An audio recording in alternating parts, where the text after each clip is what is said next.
नमस्कार, आदाब। मैं इंजमाम वहीदी, आप देख रहे हैं पहली क्रम टीवी। आज हमारे साथ मौजूद हैं महागठबंधन के प्रत्याशी मटिहानी से राजेंद्र प्रसाद सिंह। इनसे जानेंगे इनकी क्या चुनावी रणनीति है, किसके तहत ये चुनाव लड़ेंगे और क्या जनता की अपेक्षा इनसे रहेगी और ये किस तरह से जनता की उम्मीदों पर खड़े उतरेंगे। स्वागत है राजेंद्र जी हमारे चैनल पहली क्रम टीवी में। हाँ, बोलिए। जिस तरह इस बार आप चुनाव लड़ने मैदान में उतरे हैं, महागठबंधन को टिकट मिला है, तो 15 साल से बोगो सिंह यहाँ पर सत्ता पर काबिज थे, तो आपके लिए क्या ये एक चुनौती होगी उन्हें टक्कर देना? देखिए, 15 साल से हैं, यही नेगेटिव एस्पेक्ट है कि जनता में भारी असंतोष है और इसी का लाभ हमको मिल रहा है। और अभी जो फिजा बना हुआ है पूरे क्षेत्र में, उसमें महागठबंधन के पक्ष में भारी जन समर्थन है, इसलिए हमको लगता है नियरेस्ट टक्कर में कोई नहीं। आपका चुनावी विजन क्या रहेगा? आप अगर जनता आपको बहुमत से विजय बनाकर विधायक बनाती है तो आप किस तरह से जनता के उम्मीदों पर खरा उतरेंगे? आपका पहला विजन क्या होगा, किस पर कार्य करेंगे? देखिए, देश की राजनीति कहेंगे तो बहुत समय लगेगा, मगर केंद्र सरकार की जन विरोधी, किसान विरोधी, मजदूर विरोधी जितने नए कानून आए हैं वो अंग्रेजों से भी बदतर है और सब कारपोरेट प्रस्त कानून आए हैं। एक तो ये किसान का तो गले काट दिया, बेरोजगारी बढ़ी है, रोजगार छिनाया है, सारा चीज निजीकरण हो गया। ये सारे जो चीज है इसके खिलाफ लगातार हम लोग संघर्ष कर रहे हैं और जितनी पार्टियां अभी हम मिल के लड़ रहे हैं, ये सभी पार्टियां भी इस संघर्ष में, किसान संघर्ष में शामिल रही हैं। तब सवाल ये उठता है, एक तो ये हुआ, और राज्य सरकार जो है, राज्य सरकार और जो जनता समझ रही है ज्यादा कि यह जो है सो अविश्वसनीय हो गया और इसके जितने भी योजनाएं हैं, नल जल होकर, ये सब लूट की योजनाएं हैं। तोड़ना बनाना सड़कों को, कहीं नाला बनाना, फिर सड़क बनाना, ये सारी योजनाएं सिर्फ चुनाव लड़ने के लिए पैसा हमको मिले, यही वजह है। इसलिए हमारा मैनिफेस्टो निकला है संजू, जिसमें हमने 10 लाख लोगों को पहले ही मंत्रिमंडल में रोजगार का सृजन है ही, मगर उसको ये लोग ले नहीं रहा है। देखिए, शिक्षा विभाग, शिक्षक लोग नीतीश ऊपर तक, उसमें लगभग 5 लाख पद रिक्त है। फिर कर्मचारी, खास करके स्वास्थ्य कर्मियों में 3 लाख से ऊपर है और डिफरेंट डिपार्टमेंट में तो कोई जो धरती पर है जिसको रिक्त है। इसलिए तेजस्वी जी ने जो कहा, ये लोग मजाक उड़ाता है, वो सारा चीज देखकर और इसको हम करेंगे। इसी तरह से हमने मैनिफेस्टो में दिया है, जितना अभी जो है कॉन्ट्रैक्ट बेसिस पर बहाली, उसको जब मन होता है निकाल लगा रख लेगा, इसलिए हम उसको अस्थायी करेंगे। जितना कार्यरत है उसके योग्यता के हिसाब से उन लोगों को समान वेतन, समान काम पर समान वेतन है। फिर जो पेंशन योजना बंद हो गया है, अब जो लोग काम कर उसको पेंशन नहीं, हम वो पेंशन देंगे। फिर जो गांव में लोग हैं 60 बरस से ऊपर, उसको चिन्हित करके 300 का आता है, मुझसे ज़्यादा लोगों को देंगे ताकि उसका कुछ काम हो सके। लोग 400 देता है, अभी केरल में 3000 देता है, जिसकी उम्र 60 हो गई उसको 3000। उसमें कोई नहीं देखता है कि कौन जात है, कौन मजहब का है। 60 हो गया, इसको 3000। अब एकदम रिच तो रिचेस्ट है तो उसको नहीं देता है, लेकिन मध्यम वर्गीय तक ये हम उसमें भी। तो गरीबों का पेंशन योजना, राशन कार्ड में जो अभी बहुत लोग अभी भी छूटा हुआ है, तो छूटा हुआ है तो उसको मुहैया कराया जाए। ये जो अभी निकाला है जो किसान पक्षीय बात है, जो क्या कहते हैं खाता में देंगे, मैंने ये चाहते हैं कि जन वितरण प्रणाली बंद हो जाए धीरे धीरे। और कुछ सामान तो बंद हो गया, चीनी बंदे हो गया। जन वितरण प्रणाली को हम लोग मजबूत करना चाहते हैं, पीडीएस। जैसे केरल में लगभग 26 या 29 जो उपयोगी सामान है, सर्फ, साबुन, तेल, मसाला, ये सब जन वितरण प्रणाली मिलता है। उतना मजबूत सिस्टम कहीं नहीं है। जो डीलर है उसको हदायत है इधर उधर नहीं करो, उसको 30,000 का महीना डीलर को मिलता है, लेकिन पकड़ेगा तो कोई मरम्मत नहीं है। यहाँ सबके हाथ में है। ये सारे जो मुद्दे हैं, जिस मुद्दा पर खास करके जो बेकारी है, लाचारी है, लोगों का आमदनी का कैसे क्रिएट हो। तो आमदनी तभी बढ़ेगा जब उसको रोजगार मिलेगा। रोजगार मिलेगा तभी बाजार चमकेगा, बाजार चमकेगा तब खुशहाली आएगी। हमारा मन है कि हम ही ले लें, लेकिन हमको जमीन पैसे लें। ये सारे जो हैं मुख्य रूप से हम लोग फोकस करेंगे जो रोजगार और किसान की खेती की उन्नति। इसलिए उस मैनिफेस्टो में किसान को जो भी पुराना नया लोन है उस सब को हम खत्म करेंगे और नए सिरे से कृषि लोन देंगे। यही सब हमारा है। अब लोकल है, लोकल भी नहीं है।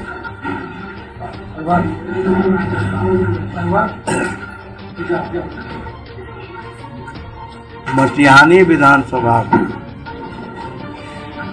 144 मटिहानी विधानसभा में एक जबरदस्त बात है जो लोग को भय और आतंक बहुत अपनी जुबान नहीं खोल पाते हैं जब हमको कुछ कोई करवा देगा। इसलिए इस भय और आतंक के माहौल को खत्म करना है, अमन और शांति कायम करके समाज में जो बांटने का लगातार प्रयास किया जा रहा है मजहब और जात के नाम, उसकी एकता को मजबूत करने के दिशा में हम लोग काम करेंगे। राजेंद्र जी, क्या आपको लगता है धन बल बाहुबल के आगे आपकी जीत होगी? जन बल के आधार पर हमारी जीत होगी। धन बल और बाहुबल पराजित होगा, जनतंत्र की विजय होगी। अभी जो है हम 100% मैनिफेस्टो का पालन करेंगे। जो भी आपके मैनिफेस्टो में है वो उसका हम पालन एकदम 100% पालन करेंगे। अगर पालन नहीं होगा तो दोबारा चुनाव लड़ने के लिए नहीं आएंगे। हाँ, उसके तो हम आंदोलन करेंगे।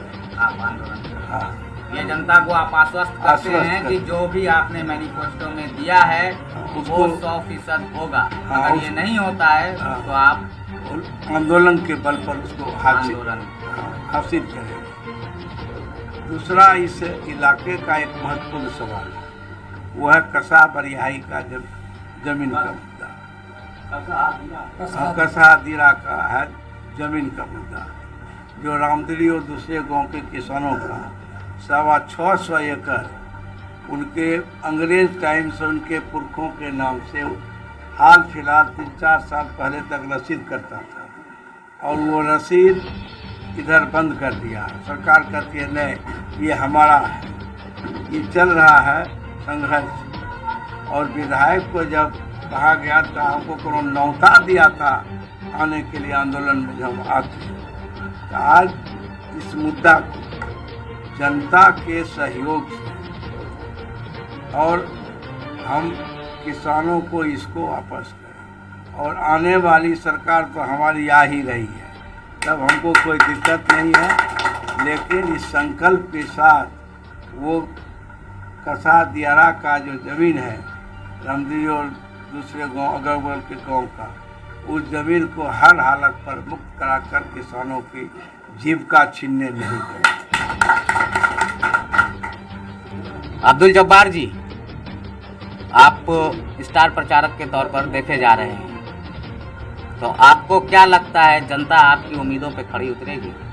आपको कितना समर्थन करेगी? मैं सभी जनता को पहले धन्यवाद ज्ञापन करता हूं और आपको बहुत बहुत धन्यवाद कि आपने हमारे राजेंद्र बाबू को आके यहाँ पे इनका जो मैनिफेस्टो था उस मैनिफेस्टो के हिसाब से कहें।